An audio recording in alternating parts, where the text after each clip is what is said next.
Peace, family. Peace and love, man. Yeah, I just wanted to make this video real quick, man. I just wanted to say, man, faith been getting us killed for mad long, and I see this, and I say that because I was watching this post on Facebook, and it was the pursuit of happiness with Will Smith, and there was a part with his son when he was like when they was walking down the street, and the son was telling Will Smith about the story, or I forget what it was, but it was about they said it was this guy in the ocean, and he was floating, or he was stranded in the ocean, and they said that a boat came by to try and rescue him, and the guy in the water told the people on the boat that he's waiting on God to come save him. So the people on the boat left. Then as the story goes, another boat came, and he told that boat the same thing.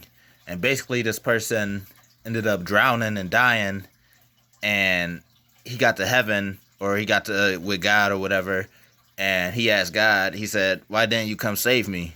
And God told him that he did. He tried to send two boats, and a lot of people were sharing this and talking about this as if it was a crazy message or some deep meaning behind that. And I guess I looked at it as, I don't understand how people don't see that he waited on two boats to come and save, or he waited on God to come and save him when he could have been saving himself and just got right on that boat. As simple as that. But I feel like that's what our problem, and that's what so many people fail to realize, is that we need to be saving ourselves right now. In these times right now, we can't be waiting on nobody to come and save us, because this shit been going on too long. Everything that's happening been going on too long, and we still waiting. Why? Why are we still waiting? We killing and robbing and doing everything to each other, and we still think that somebody about to come down here and save us. And I feel like, and that's why I personally dislike religion.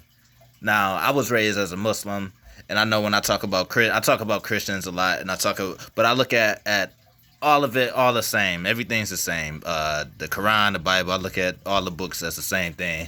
Different people, same name. So, or different people, same story. So I look at all of this, and as I'm doing more and more research, because once I'm in this rabbit hole, I just gotta keep digging. So I'm doing this research, and I'm putting two and two together. I'm like, why would they create the Bible in the first place around slavery time? Like, why was the Quran and the Bible introduced to people while being enslaved? Now, if you being beaten and whipped and all this other stuff, your nuts cut off, I heard stories about babies getting fed to alligators. I heard stories about how they would tie a pregnant woman to two different horses and make her run in opposite directions while pregnant. Like, if I'm hearing all these stories, and I feel like they gave you some hope. They gave you false hope in that point of time, and I feel like that's exactly why they did it. After they got tired of doing all of it, I mean, not even tired of doing it, because they gave you your God while you was in these times. So 400 years later, generations today and parents today, they still tell you to have faith, and they tell you to. So basically, I feel like with faith, what's the point of doing anything on this realm when a God's gonna come back with all his angels and save us?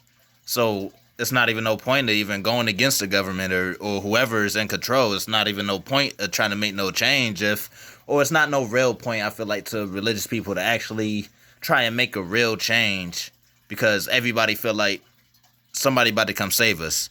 So what's the point of it?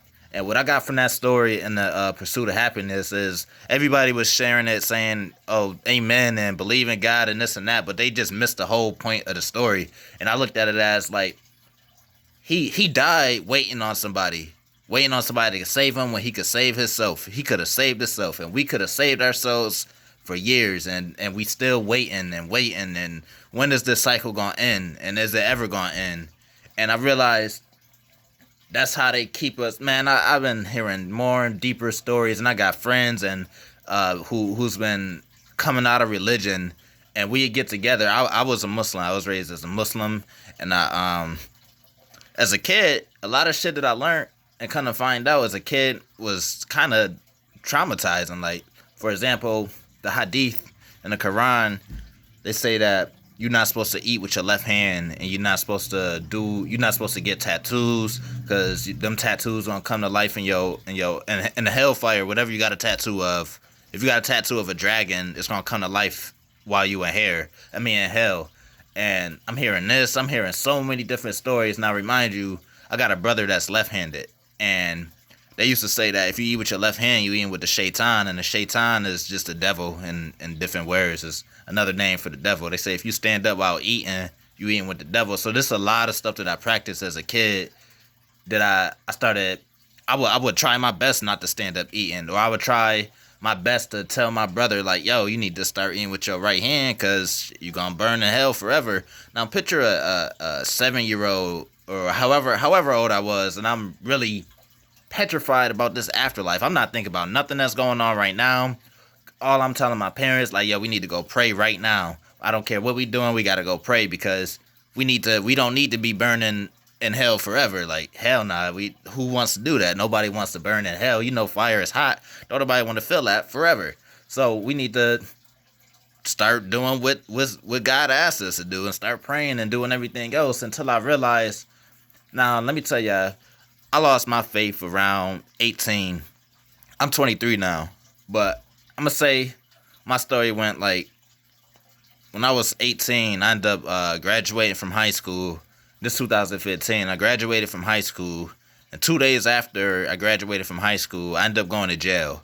Now, I ended up going to jail for a weapons charge, and fast forward a little bit, I ended up getting. Now, I'm still believing the guy while I'm in jail and stuff like that, and I wasn't praying like I should have been and stuff like that. But when I needed to pray, when I felt like I was like, man, God, man, I know I ain't talked to you in a minute, but man, please help me out, because I ain't trying to do no time over having a weapon, from just trying to protect my family, my wife and kids at that point in time. And so I'm like, shit, I hope I don't go to jail, because they lock you up 3 to 4 years for a weapon. You ain't had to do nothing, but they give you 3 to 4, 3 to 5 for a weapon, just from trying to protect yourself from everything else that's going on out here. So I wasn't those type. Nobody even knew I would have a weapon. Like, I'm gonna give you a head nod. I'm gonna try and ask you how your day going to a stranger before I even be tough, or whatever the case may be.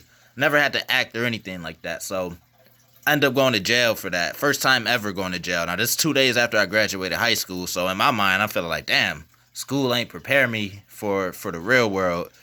Little do I realize it did. It really prepared you for jail. Charter school prepared you for jail, because if you start comparing the things that's similar, at jail, you got the orange uniforms. You think about school, you got uniforms. You eat lunch at a certain time. In jail, you eat lunch at a certain time. You basically got times that you could use the bathroom and can't use the bathroom. You got times you could talk and times you can't talk. And all of this is people telling you that you can't do this. Now, I'm in jail first time, don't know how I'm asking questions. I'm like, damn, what you think they're going to give me? How much time you think I'm going to get? Some people saying I'm going to be good. Other people saying you about to do the 5 years. So once I heard that 5 years, I'm like, oh man, I need to start praying. So I started praying, and I'm in jail praying. I get out of jail, I get bailed out, and I'm out of jail. I'm praying. I remember this. I remember this vividly. Like, yo, I really need to start making my salat. So, long story short, fast forward, I end up going to court for the final hearing, and I get off with probation, like 3 years of probation. Now, in my head, I'm like, oh shit. Now, I'm thinking I'm about to do 5 years and I get off good with probation. I'm like, that was nothing but God. Not to mention my lawyer was a Muslim at the time. So I'm like, oh shoot, like damn, I'm good. Now fast forward maybe a year later, I'm on probation. I'm on probation for 3 years. And this is the first year of probation, and I end up getting my first DUI or DWI. And after that, I'm like, damn, now what? So I'm on probation. I get arrested again for a DWI. I'm in jail again. I'm like, I'm asking everybody, damn, what you think my PO gonna say? And this, that, and the third. So everybody like, damn, yo, you damn near fucked up. You damn near about to do your 5 for real this time. So This time, I didn't pray not one bit. I'm like, okay, uh, I don't want to feel like I'm only turning to God when I really need Him. So I feel like even if I was to pray, in my heart, it wasn't gonna be genuine. So I just said, okay, it's no need to. So I ended up getting let off better than what I even thought I was gonna be let off without even praying this time. So that was the first even thought to even think to even leave religion or anything like that. So after that, I started just not praying and just started going with whatever went on. Now throughout these couple years, this back in 2015, this 2020 now, throughout this 5 year span, it was rough. It got rough, like real rough, like to the point where I started drinking a lot. I started smoking cigarettes. I started doing my behavior, which is crazy. And as my girl to this day, she like, yo, you changed so much. And she's seen this though. And a lot of reason from behind my behavior throughout those years was all the stuff that I was learning and figuring out at this time now. Um, I'm going through life. I'm in and out of jail at this point. So after I got my first DUI or whatever, it actually got better in my favor because they ended up giving me, instead of 3 years probation, they gave me 1 year drug court. Now, I'm in drug court thinking like, okay, well, shit. I got a whole last year and all I got to do is not do drugs for fucking 1 year or 6 months, however long, and I could be good. So I'm start this journey through drug court and stuff, and as I'm in there and I'm seeing how it's ran and I'm seeing how everything is and I'm meeting new people and I'm talking to people and stuff like that, I'm literally like, okay, this everything's new to me. I never been exposed to any of this kind of stuff. I never even been to jail before I was 18, not even in the back of a cop car, not once. So all of this is brand new to me. Everybody I'm meeting, everybody I'm talking to is all new to me. So I'm in drug court and stuff, and so much stuff is happening throughout. So I'm growing as a person. I'm learning different stuff. I'm still drinking and stuff like that. And a lot of the pain and the reason why I was drinking, I didn't even know why I was drinking. It was social at first. And then it became, the more and more I started studying stuff and looking into stuff, the more my drinking became like, damn, I'm drinking a lot.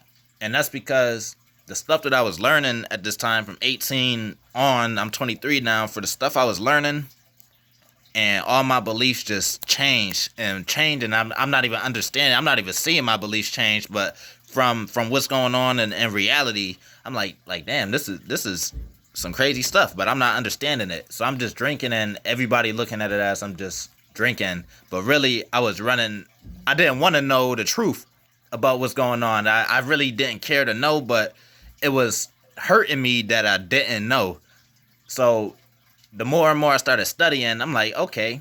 So I started asking questions about religion, and I hear something that might spark my mind, like, damn, okay, I had that same thought too, like a while ago, but this is somebody coming from a whole nother religion and stuff like this. So I'm doing more and more studying. I've who I started looking at first? I think it was Professor Griff.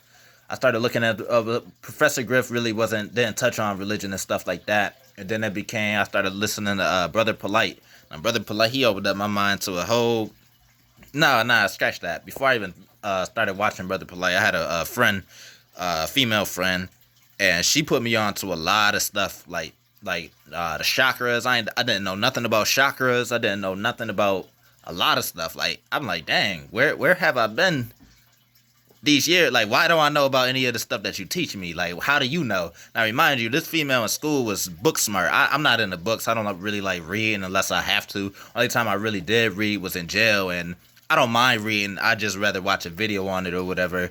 And as I'm watching videos and learning new stuff, this, that, and the third, I'm just coming up with basically all the answers that I ever had. I was answering them, and they was being answered. If not being answered, they was being confirmed. And I'm like, damn, these grown adults asking the same stuff that I'm asking, and curious to know the same stuff. Now, they say don't question God and stuff like that. And as time go on, I see why they say that. So they keep us stupid. They keep us low. They keep us real low. But anyway, what was I talking about?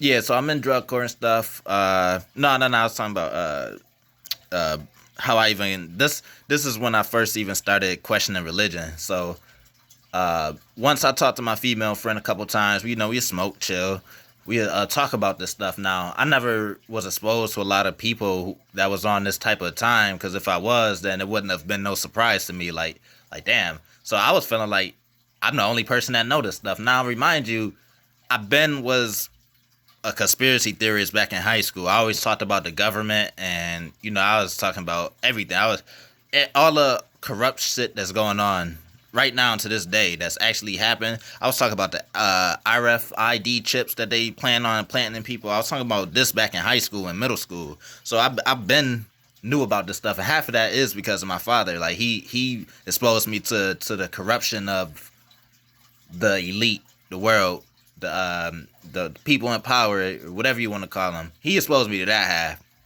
But on the other half, I was being dumbed down by religion, I feel like. And why I say faith is getting us killed, and I see how faith is getting us killed. So, let's see. Now I'm watching Brother Polite at this point in time, and he asking the questions that I've been asked. But if I ask these questions in my household, I might offend somebody. So I don't want to offend nobody. That's not my purpose. I don't want to offend nobody. But I see how they got us so deep into our faith that parents be willing to kick out their own kids and flesh and blood over somebody that they never seen before. Just faith. They got faith in this person so much they're willing to kick their own blood out. They own somebody that you created that you never even I never asked to be here, and so on and so forth. Nobody asked to be here. So why I feel like we should be catered to from the get go. So fast forward, I'm like, so I'm starting to hear more and more. I got friends that's coming out of it, but they coming out of different religions, and they coming out of like Jehovah's Witness. And I got two friends actually. They my brothers. And I'm like, they telling me about how in Jehovah's Witness, witness all the stuff that they had to witness, and they talk about how their own family disowned them, and how Jehovah's Witness can't even associate with somebody that's not a Jehovah's Witness. I'm like damn, they never even witnessed Jehovah, but you can't even be around your own family.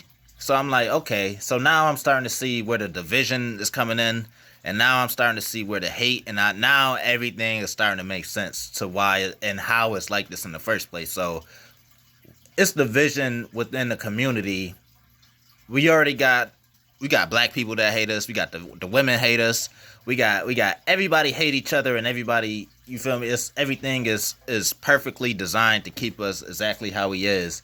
And as I'm seeing this, I'm every single day to this day, I'm just learning so much stuff. And I'm trying to present this to friends now, and don't nobody want to talk about it. Don't nobody want to talk about this stuff. Like, we could talk about sports all day long. We could talk about music artists that really ain't doing nothing for me personally. It's not feeding my brain or soul. It's not soul food to me. So we could discuss all of that, but the moment we want to talk about death, or the moment we want to talk about something outside of their limits, is when, oh no, don't nobody want to talk about that, yo, or it's not the time to talk about that. So I won't even say losing friends, but I started distancing myself from people that I would associate with on a daily. And not even because of their beliefs, but just because the fact that don't nobody want to talk about it. So I'm starting to, as time go on, I'm drinking.